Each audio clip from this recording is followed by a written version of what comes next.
So I just saw the movie called Paul, Apostle of Christ here at the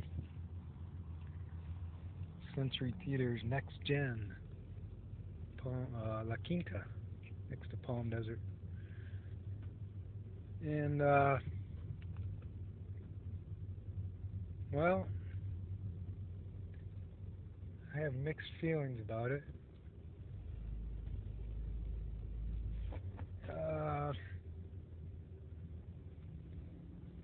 We all have our own images, I guess, in our own mind of what it must have been like in those days, in the Bible days.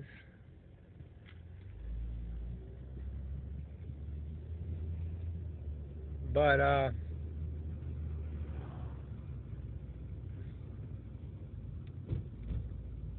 you know, what can I say about it? I really don't know what to say about it yet, because I'm just coming out. Still kind of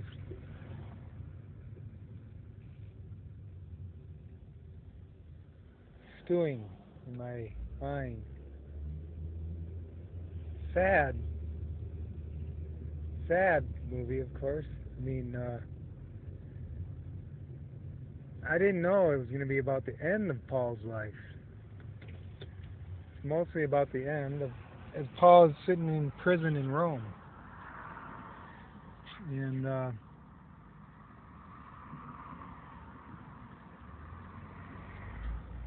they show Luke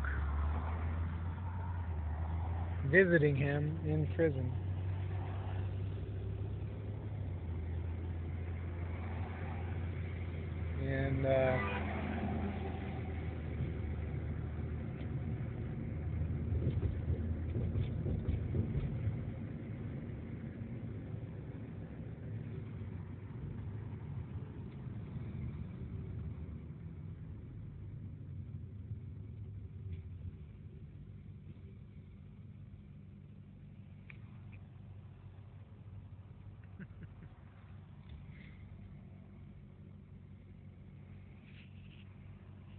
And then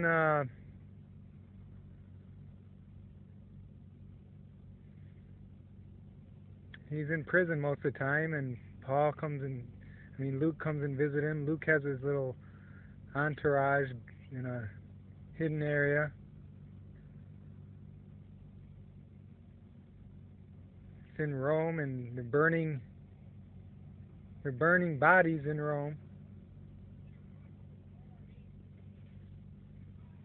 They're burning bodies, and they call them Roman candles. And maybe that's where that, we think of Roman candles as fireworks. But, and they actually show bodies being burned. Most of it is Paul just in prison and Luke visiting him, and the character of the warden of the prison, he becomes a bigger part of the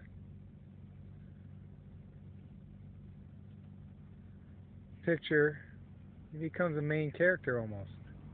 His daughter is sick.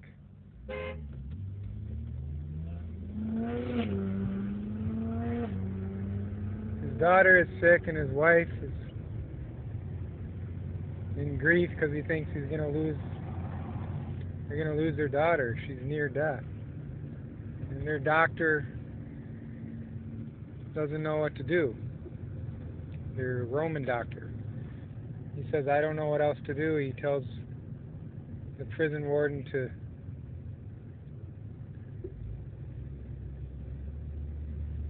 pray more to his gods.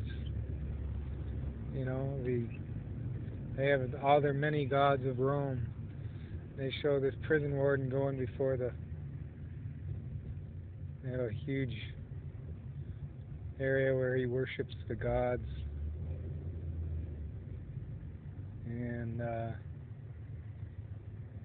Luke and Paul both talk to him and tell him about Christ and our God. But he's not interested, at least not yet. Let's see, one thing I thought maybe is there's some predestination.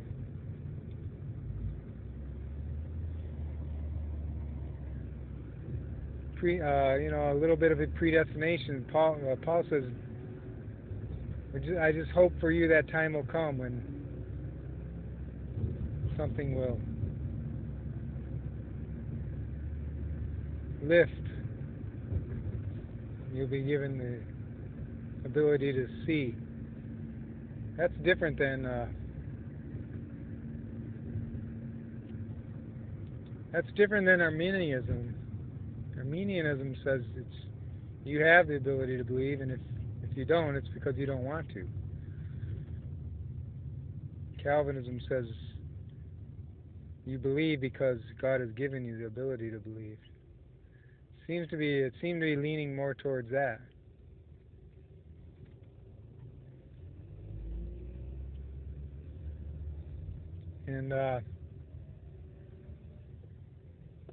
And yet, most of the preachers you'll hear out here in Southern California are anti-Calvinist because most of them don't understand it.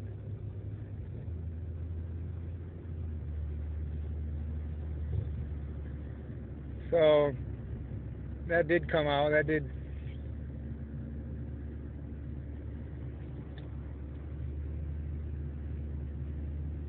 don't know if they intentionally made it to be like that or just incidentally, but it did become apparent that there was a little bit of that in there. And then there's another group within the entourage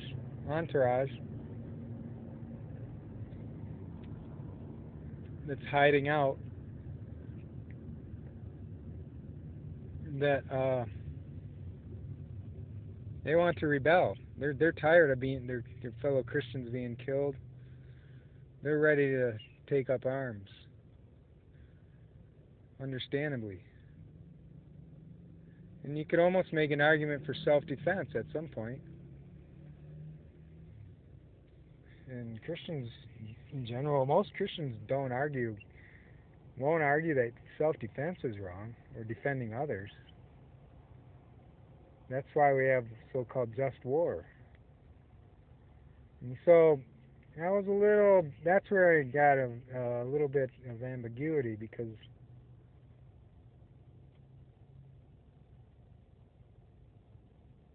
if you're being attacked, your kids, in one instance they showed a mother wailing and crying because they had just killed their baby. And see, I have a problem with the interpretation of the Bible as seeming to make us out to be complete pacifists with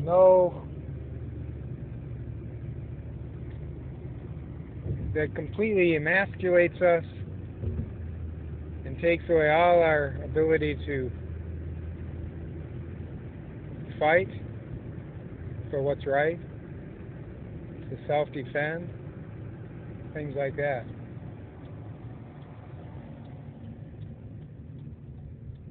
And that's what happens here. Is they actually got into the prison, killed one of the guards, and were there to release Paul and Luke. By this time, Luke was also taken into prison.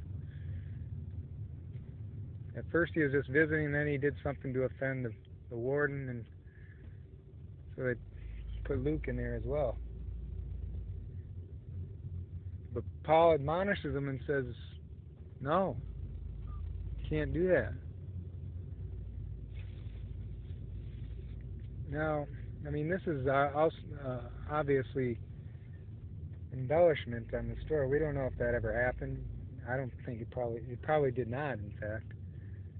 And so they're embellishing on the story to make it sound as if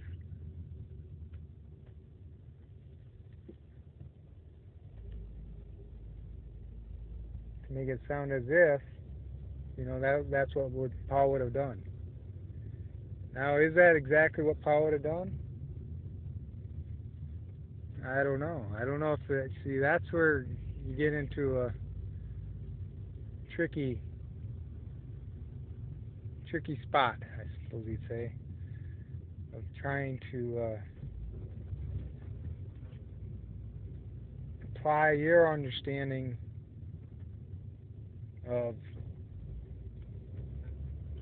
Paul's theology of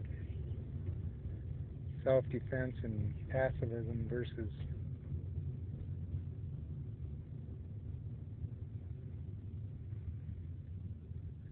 the correct one.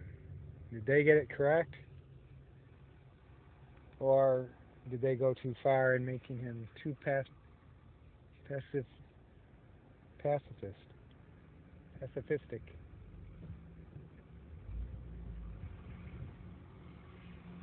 I would think, I'm personally inclined to think they made him a little too pacifist.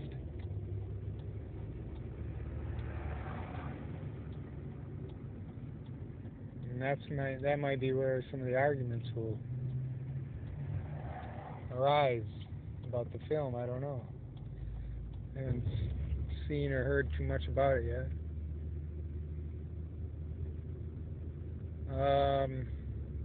And so I guess, what's the takeaway?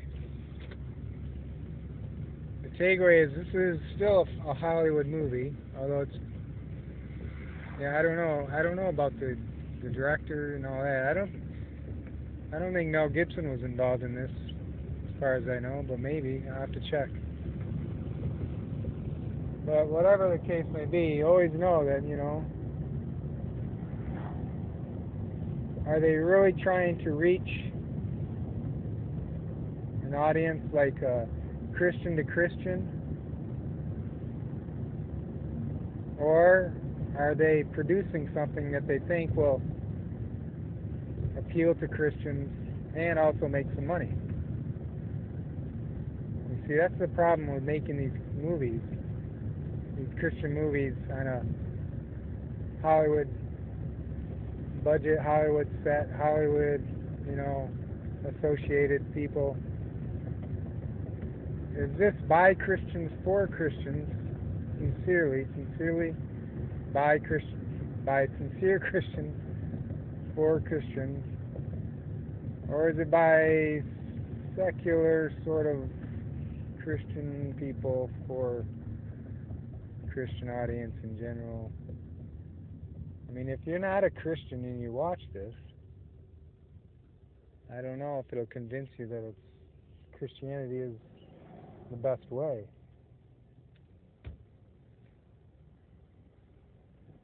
You're thinking to yourself as a non-Christian, I'm a Christian, and I'm thinking to myself, this is a little too pacifist. And so if you're a non-Christian, you're probably thinking all the more so. This is a little too pacifist. You're not even willing to defend against corruption and killing of babies and burning people alive in the streets, no justice, just do whatever they want if you're not a Roman. That's the only reason Paul was being treated somewhat decently in prison, although he was still being flogged and kept in nothing glamorous for sure, but because he was a Roman. And at one point, though, one of the Christians in the entourage, hidden away, she said, I used to be a Roman, now I'm a Christian. So, I mean, I'm an American, but also a Christian. I was wondering if back then, once they became Christian, that became like their nationality. But then Paul didn't say that. Paul said at one point, I am also a Roman like you. So you had mixed messages there. And so this film is probably not for new Christians or for those who are seeking seekers. It's not really made for that. I think it's made for a generalized Christian audience who might think it's in general, you know, in tune with what they believe in general. But for me, it was a little too pacifist and might have gone astray from the original intended message of Paul in the Bible, in the Gospel.